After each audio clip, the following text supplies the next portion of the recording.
Alléluia. La grâce et la miséricorde de Dieu. Amen.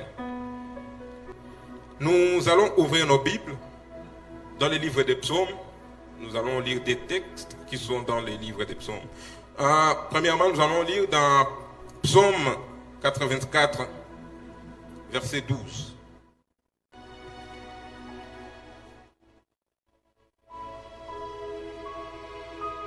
La parole de Dieu déclare dans Psaume 84, verset 12. Car l'Éternel, Dieu, est un soleil et un bouclier. L'Éternel donne la grâce et la gloire. Il ne refuse aucun bien. Alléluia. À ceux qui marchent dans l'intégrité. Lisons aussi la Bible, la parole de Dieu dans les livres des psaumes 106, verset 1.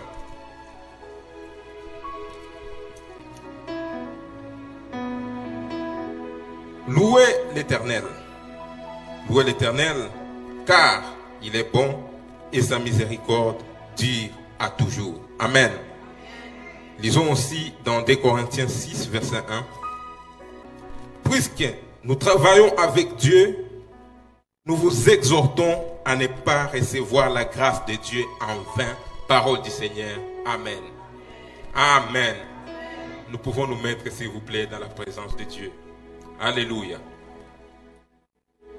Vous savez, quand on parle de la grâce, c'est un sujet très courant dans le corps de Christ, dans l'église de Jésus-Christ. La grâce. Pourquoi? C'est parce que nous avons été sauvés par la grâce. La grâce, c'est une faveur imméritée. C'est quelque chose que Dieu nous donne. Nous n'avons pas travaillé pour, nous n'avons pas mérité, mais par la bonté de Dieu, il nous donne cette grâce. Amen.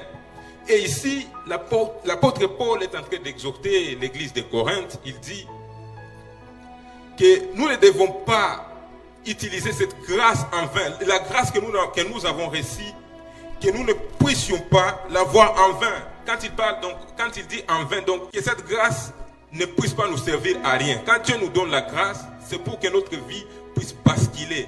C'est pour que notre vie puisse avancer. C'est pour que nous puissions expérimenter la bonté de Dieu, la miséricorde de Dieu, l'amour de Dieu. Amen. Mais l'apôtre Paul dit que cette grâce, que nous ne puissions pas recevoir cette grâce en vain. C'est ce qu'il dit dans la parole. Nous vous exhortons à ne pas recevoir la grâce de Dieu en vain. La grâce, c'est un don. C'est un trésor que nous devons chérir, que nous devons garder, que nous devons protéger comme un trésor. Plus que l'argent même. Alléluia. Quand nous avons la grâce est plus que tout. Donc la grâce, c'est un don. Parce que c'est ce que Dieu avait disponibilisé pour racheter l'humanité. Parce que l'homme,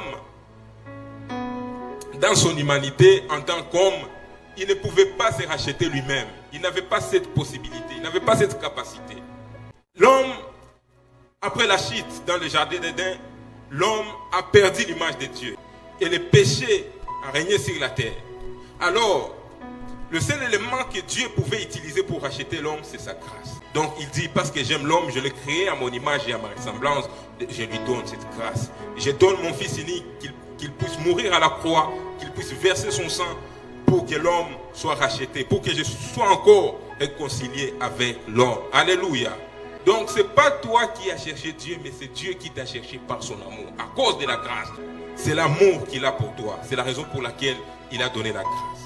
Et comme je l'avais dit à mon introduction, j'avais dit que la grâce, c'est un sujet très courant dans le corps de Christ. Donc, on parle de la grâce. Mais la grande question qu'il faut se poser, est-ce que la grâce, nous la comprenons bien? Parce que quand Dieu parle de la grâce de Dieu est tellement merveilleuse et nous donne de faire des exploits. Mais quand nous regardons aujourd'hui l'Église, le corps de Christ, est-ce que l'impact qu'il y a aujourd'hui, est-ce que ça manifeste vraiment la grâce de Dieu? Bon, c'est une question intelligente que nous devons nous poser. Dieu nous a donné la grâce. La grâce de Dieu est élevée. Alléluia. La Bible dit que tout don parfait et toute grâce excellente descend d'en haut. La grâce de Dieu est une grâce excellente. Mais si nous avons reçu en tant qu'Église cette grâce, est-ce que nous vivons dans l'excellence? C'est une grande question que nous devons nous poser. Est-ce que nous vivons dans l'excellence? Est-ce que l'impact aujourd'hui, l'Église, le corps de Christ est sur la terre? Nous sommes encore sur la terre en mission. Mais est-ce que l'impact qu'il y a, est-ce que ça reflète la grâce que Dieu nous a donnée? Parce que Dieu est grand. Et quand il donne des choses, il donne des choses grandes. Mais est-ce que la grâce que nous avons reçue, est-ce que nous l'exploitons de la manière dont Dieu attend de nous? La grâce qu'il nous a donnée, est-ce que nous utilisons cette grâce réellement? Est-ce que cette grâce, nous l'utilisons en vain? Est-ce que cette grâce-là ne nous sert à rien? C'est une grande question. Parce que c'est un don de Dieu. Amen. C'est un don de Dieu. Aujourd'hui, quand vous regardez, et c'est très douloureux parce que même au milieu des chrétiens, les gens parlent de la grâce. Vous voyez les gens, quelqu'un s'assoit seulement, il dit, oh, Dieu va faire par sa grâce. Quelqu'un est étudiant, il étudie par exemple à l'université, il ne revoit pas ses notes, il n'est pas présent à toutes les séances à l'université, mais il dit, oh, Dieu va faire grâce. Oh Seigneur, oui, que ta volonté soit faite. Alléluia. La grâce de Dieu. Quand Dieu nous donne la grâce, et quand j'étais en train de méditer la parole de Dieu, encore Dieu m'a enseigné, encore m'a permis de voir ces choses dans une autre manière. Vous savez, la grâce est un don de Dieu. Dieu nous donne ça. C'est gratuit. Mais ça ne nous arrête pas de faire les actions. Alléluia. Dieu nous donne la grâce. Mais au-delà de cette grâce, il y a des actions qu'il attend de nous. Alléluia. Certes, nous avons cette grâce. La grâce est là. Mais il y a des actions. Il y a des choses que Dieu attend de nous. Est-ce que vous êtes déjà arrivé de vous poser une question? La Bible nous dit que Dieu est bon et Dieu est amour. Amen. Dieu est amour. C'est ce que la Bible dit. Et c'est vrai. Dieu est amour et il est bon. Il nous a donné la grâce. Et quand Jésus est mort à la croix, il est mort pour tous les hommes, sans exception. Car la Bible dit que Dieu ne fait exception à personne. Dieu aime tout le monde, tous les hommes. Jésus est mort à la croix, par la grâce, pour tous les hommes. C'est pas la grâce pour tous les hommes. Mais pourquoi tous les hommes ne seront pas sauvés? Pourquoi jusqu'à aujourd'hui, il y a certaines personnes qui meurent et qui vont en enfer? Mais Dieu a donné la grâce. Dieu a donné son Fils par la grâce. Est-ce que vous êtes déjà arrivé de s'asseoir, de réfléchir, de méditer la parole de Dieu, de vous poser ces genres de questions-là, des questions intelligentes? Oui, la grâce est là. La grâce, une faveur imméritée. Mais pourquoi alors certaines personnes meurent et vont en enfer jusqu'à aujourd'hui? Parce que quand nous méditons la parole, nous devons être sincères avec Dieu. Nous devons examiner les Écritures et poser à Dieu des questions. Et si on pose à Dieu des questions intelligentes, il nous répond. Alléluia. Dieu ne nous a pas donné la Bible comme un livre qui est totalement scellé. En tant que ses enfants, nous soyons là, nous lisons, nous ne comprenons rien. Non, Dieu n'est pas comme ça. Alléluia. Il dit, si vous me cherchez de tout votre cœur, je me laisserai trouver par vous. Il a donné sa parole. Amen. Si vous cherchez Dieu, il va vous expliquer sa parole. Cette Bible ici, la parole de Dieu est vraie. C'est une vérité. Et si Dieu a donné sa parole, c'est pour que nous puissions comprendre sa parole. Parce que nous devons être vrais avec Dieu. Amen. Amen. Et c'est ce que Dieu veut. Dieu veut que nous soyons vrais avec lui. Que nous puissions vivre réellement Dieu. Que ce ne soit pas une histoire, mais que nous puissions vivre Dieu. Amen. C'est ce qu'il veut. Dieu veut l'amitié. L'amitié avec lui. Mais le problème est que souvent, nous en tant qu'humains, nous sommes paresseux. Nous ne voulons pas nous rapprocher de Dieu. Mais il est là. Il ne fait exception à personne. On va y arriver. Donc j'ai été en train de parler concernant le salut. Dieu a donné la grâce. Que tous les hommes soient sauvés. Il a donné son Fils. Il est déjà mort à la croix. Et il avait dit que tout est accompli à la croix. Mais pourquoi alors certaines personnes meurent et ils vont en enfer et la grâce est là? Alors vous allez comprendre que malgré la grâce qui est là, il y a des choses que nous devons faire. Il y a des actions qu'il attend de nous. Lisons dans 1 Timothée 2, versets 3 à 4. Cela est bon et agréable devant Dieu, notre Sauveur, qui veut que tous les hommes soient sauvés et parviennent à la connaissance de la vérité. Amen. Nous pouvons nous mettre, s'il vous plaît, dans la présence de Dieu. La Bible dit que Dieu veut que tous les hommes, sans exception, donc les Américains, les Africains, les Européens, les Asiatiques, les gens de l'Océanie, que tous les hommes soient sauvés et qu'ils parviennent à la connaissance de la vérité. Et d'ailleurs, ce sont les deux éléments importants pour le salut de l'homme, même pour l'éternité. Premièrement, le salut en Jésus-Christ. Deuxièmement, la vie dans la vérité. Si vous maîtrisez les deux choses, votre éternité est garantie. Donc vous êtes sauvés en Jésus et vous vous maintenez dans la vérité. Donc la vérité est la parole de Dieu. La pratique de la parole de Dieu. Ce sont les deux éléments qui maintiennent notre salut perpétuellement pour l'éternité. Alléluia. Et la Bible dit c'est ce que Dieu veut. Il y a ce qu'on appelle les choix. Quelqu'un dit choix. Alléluia. C'est le seul élément que Dieu ne peut jamais faire pour nous. Les choix.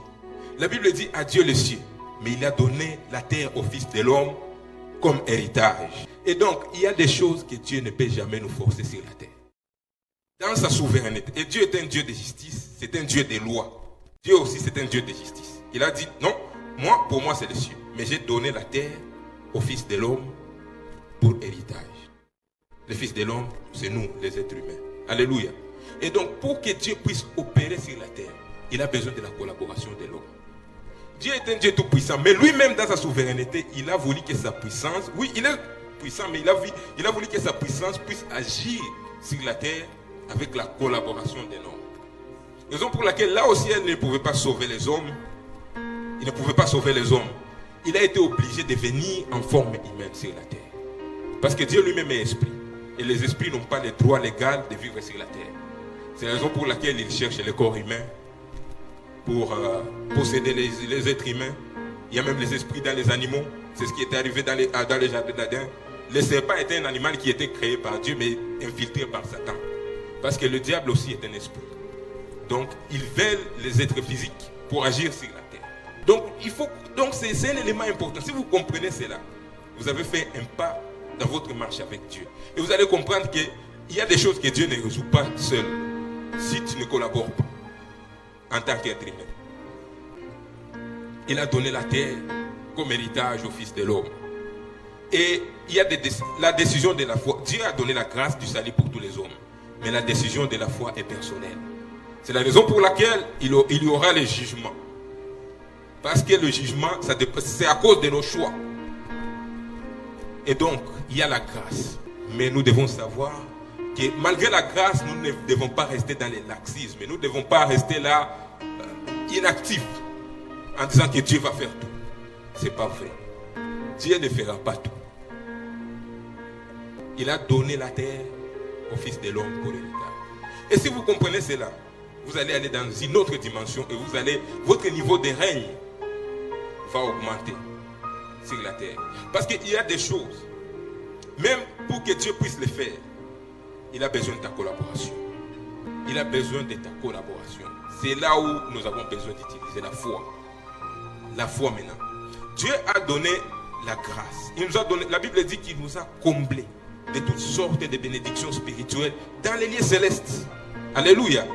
Mais nous sommes sur la terre. Maintenant, si tes bénédictions sont dans les lieux célestes, et si toi sur la terre tu n'agis pas, qu'est-ce qui va se passer? Tu vas rester dans la souffrance. Tu vas rester dans l'inquiétude. Maintenant, Dieu t'a donné l'autorité, par le Saint-Esprit, d'appeler les grâces qu'il a réservées pour toi dans les lieux célestes, pour que ça soit en manifestation sur la terre. Alléluia. Donc il y a des choses qui nous concernent, il y a des choses qui concernent Dieu.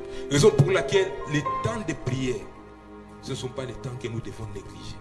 Parce que c'est les temps dans lesquels nous appelons le règne de Dieu. Parce que Dieu, il est au ciel. Il dit à lui les cieux, mais il a donné la terre au Fils de l'homme. Il veut venir agir sur la terre, mais il a besoin de personnes qui coopèrent avec lui. Et c'est la prière qui nous permet de coopérer avec lui. En d'autres termes, écoutez-moi très bien, la prière nous donne en tant qu'être humain, ou alors la foi, parce qu'il y a la différence aussi entre prier et avoir la foi. Parce qu'il ne suffit pas aussi de prier, mais de prier avec foi. Alors la prière nous donne et donner à Dieu une autorisation. Je dis bien, c'est là où Dieu donne à l'homme que l'homme puisse l'autoriser à agir. Donc dans la prière, nous donnons à Dieu l'autorisation de venir agir sur la terre. Donc la grâce est là. Tout le monde a la grâce. Tout le monde a la grâce. Dieu t'a déjà béni dans l'éternité. Ton emploi, ta famille, ton mariage, même jusque dans la vie éternelle, il t'a déjà béni. Mais tu es sur la terre, c'est à toi de prendre des décisions. Nous ne devons pas croiser nos bras en disant que par la grâce de Dieu, il va tout faire. Oui, Dieu, il est un Dieu d'amour. Il agit dans nos vies, mais il a besoin de notre collaboration. Par sa grâce. Par sa grâce. Par sa grâce, nous devons agir. La grâce doit nous pousser à l'action. La grâce doit nous pousser à l'action. Dieu nous a donné sa grâce, mais nous devons collaborer avec la sagesse et l'intelligence. Lisons et voyons ce que la Bible dit dans Proverbe 2, verset 10 à 11. La Bible dit: car la sagesse viendra dans ton cœur et la connaissance fera les délices de ton âme. La réflexion veillera sur toi, l'intelligence te gardera. Parole du Seigneur. Amen. Vous voyez, la Bible n'a pas dit car la sagesse te gardera. Il a dit l'intelligence. Alléluia. La grâce, Dieu t'a donné. Il t'a donné pour te faire du bien. Tout ce qu'il a déjà fait pour toi dans l'éternité, c'est par sa grâce. Mais il y a des éléments aussi que Dieu t'a donné. Ce sont des armes, des instruments que Dieu t'a donné pour utiliser. Pour que le règne de Dieu soit total dans tous les domaines de ta vie. Il dit, car la sagesse viendra dans ton cœur et la connaissance fera les délices de ton âme. La réflexion veillera sur toi et l'intelligence te gardera. La connaissance, malgré que Dieu nous donne la grâce, il veut que nous puissions utiliser la sagesse. La sagesse c'est quoi? La sagesse c'est l'ensemble des voies qu'on utilise pour agir. Donc, si nous voulons par exemple réussir, par exemple à l'école, ou alors un travailleur dans une entreprise quelque part qui veut avoir une bonne carrière, qu'est-ce qu'il doit faire pour aboutir à cette bonne carrière? Il doit utiliser maintenant la sagesse, c'est la voie qu'il doit utiliser pour aboutir, pour que ça soit en manifestation. Et qu'est-ce que la sagesse? Tu es employé dans une entreprise, tu dois venir tous les jours au travail à temps. Ça c'est la sagesse maintenant. Dieu t'a donné la grâce, il t'a donné l'emploi. Raison pour laquelle la grâce est disponible, mais il y a aussi ce qu'on appelle la gestion de la grâce. Dieu peut te donner une grâce, mais c'est à toi aussi de gérer la grâce. Dieu peut te donner un emploi, mais tu dois utiliser maintenant la sagesse pour venir à temps au travail, pour obéir aux instructions que tes supérieurs te donnent au travail, pour faire un travail qui est excellent, pour satisfaire celui qui t'a donné l'emploi, ton patron, même s'il est chrétien ou non chrétien, mais il t'a donné. C'est ça la sagesse. Vous voyez, il y a des choses que j'observe. Vous savez, Dieu n'est pas un Dieu de gaspillage. Dieu n'est pas un Dieu de gaspillage. Raison pour laquelle nous devons être sages. Il y a des choses que nous pouvons demander à Dieu. Mais si Dieu voit dans nos cœurs que nous ne sommes pas qualifiés pour ces choses-là, il ne peut pas nous donner. Même si dans sa grâce, il nous a déjà donné dans sa grâce, mais il y a ce qu'il attend de nous. Il t'a appelé par exemple à être prédicateur. Ce n'est pas lui qui va venir lire, étudier la Bible à ta place. Et cela ne peut jamais arriver en manifestation si tu ne lis pas la Bible, si tu ne pries pas. Dieu peut t'appeler et mourir sans avoir accompli la destinée que Dieu a préparée pour toi, si tu ne collabores pas avec lui. S'il t'a appelé à être prédicateur, c'est à toi de te préparer. Ce n'est pas à lui de venir lire ta Bible. Si tu es paresseux, tu ne veux pas te lever la nuit pour prier. Ce n'est pas lui qui va venir prier à ta place. Donc, soyons sages en tant qu'enfants de Dieu. Les enfants de Dieu ont besoin de la connaissance, de comprendre la justice de Dieu. Il y a des choses qui dépendent de nous et il y a des choses qui dépendent de Dieu. Alléluia. Il t'a appelé au ministère. C'est à toi de te préparer. Quand il voit que tu seras prêt, tu n'auras pas même besoin de chercher les portes. Lui-même, il va ouvrir les portes. Et toi, tu seras en train de passer seulement. Parce qu'il sait que tu es préparé, il peut te faire confiance. Mais si tu n'es pas préparé, il va te garder pour ne pas exposer de la quine devant tout le monde. Maintenant, parce qu'il t'aime beaucoup, il voit que tu n'es pas encore préparé, il te garde. Quand tu seras prêt, lui-même va ouvrir les portes. Si tu te prépares à être une bonne femme, même sans prier, Dieu va mettre l'homme qu'il t'a destiné à ton chemin. Et donc, toi-même, tu dois te préparer. Et ce n'est pas seulement pour que tu puisses te marier, mais pour conserver aussi le mariage que Dieu te donne. C'est ça l'intelligence spirituelle, c'est la vérité. Vous savez, regardez la reine Esther dans la Bible. qui avait eu la grâce d'être épousée par le roi Assuérus. La Bible dit que Esther avait été préparée. Alléluia. Ce sont des choses spirituelles, ce n'est pas charnel, je vous dis la vérité. La reine de Séba était allée chez le roi Salomon. Quand elle avait vu la présentation de la maison du roi Salomon, la Bible dit qu'elle vit la sagesse, l'apparence. On peut voir ta sagesse même par ton apparence. Alléluia. Parce que ton apparence parle de toi avant tes paroles. La reine Esther était préparée. Elle a accédé au trône. Elle était préparée. Elle n'a pas dit parce que je suis spirituel, on ne va pas me maquiller. Elle a été préparée pour être présentée au roi. Ça, c'est la sagesse. Ce n'est pas Dieu qui va venir te préparer, mais c'est toi qui vas collaborer avec la sagesse de Dieu pour que Dieu puisse agir dans ta vie. Vous savez, l'organisation fait partie aussi de la sagesse. Quand quelqu'un est organisé, c'est-à-dire qu'il est sage. C'est comme cela qu'on gère la grâce. Dieu peut te donner la grâce d'être un pasteur, d'être un berger d'une église ou directeur d'une entreprise. Mais c'est à toi de déployer maintenant la sagesse pour garder cette grâce que Dieu t'a donnée. La façon dont tu diriges, la façon dont tu coopères avec les employés que tu diriges. Alléluia. Ça, ce sont des choses que toi-même tu dois développer. En collaboration, bien sûr, avec Dieu. Mais ça doit venir de toi. Dieu t'a donné la grâce, mais c'est à toi de bien gérer cette grâce-là. Si Dieu te donne les hommes autour de toi, avec qui tu vas travailler, c'est à toi d'avoir la sagesse de bien coopérer avec ces gens-là. Il y a des gens qui ont perdu de grandes choses dans leur vie parce qu'ils n'ont pas eu la sagesse de comprendre ce que Dieu met autour d'eux. Mais si vous regardez l'église catholique, même si dans les églises pentecôtistes on les critique, mais ce sont des gens qui sont très organisés. Ce sont des gens qui démontrent la sagesse. Ils sont très organisés et ils sont respectés partout dans le monde. Aujourd'hui, vous voyez les chrétiens, les croyants, même certains serviteurs de Dieu, s'insulter entre eux sur les réseaux sociaux. Mais jamais des prêtres en train de se critiquer. Jamais. Mais jamais vous ne verrez des prêtres en train de se disputer. Jamais vous ne verrez un fidèle de l'église catholique en train de critiquer le prêtre. Mais vous voyez pourquoi l'église catholique a l'influence. Ces gens-là ont aussi comment les choses fonctionnent. Ils sont organisés. Et tout le monde les respecte. Ils sont organisés. Ils ont des investissements. Et aujourd'hui, ils ont le pouvoir même dans la sphère des décisions. Dans les pays, on les consulte. Quand on voit la division qui est au milieu de l'église qui s'est dit réveillée. Et ça, ce n'est pas Dieu qui va venir le faire.